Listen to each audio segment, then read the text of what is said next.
On 7th February 2022, MDC of the MAWPHLANG DIENGIEI constituency, Lamphrang was appointed the 28th chairman of the Khasi Hills Autonomous District Council. A special session was held today to elect the new chairman of the KHASI. This came after the resignation of former chairman of the council, Panyat Singh Aim, who was elected as MLA of MAWPHLANG constituency in the recent by-elections in the state. It may be informed that Bla was elected unopposed to the above position.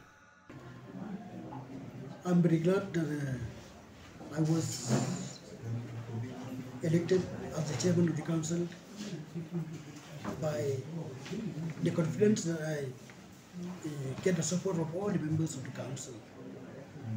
So, yes, I am sitting here this year as the chairman.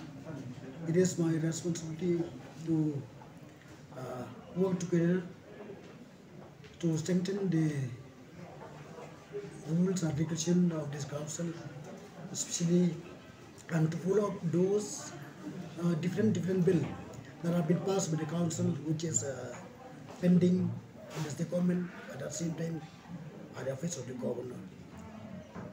And I also, they were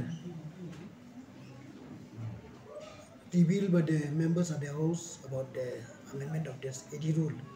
So I'll take initiative along with the EC to frame and to finalize this bill so that it will get passed from the House and got the assent of the government.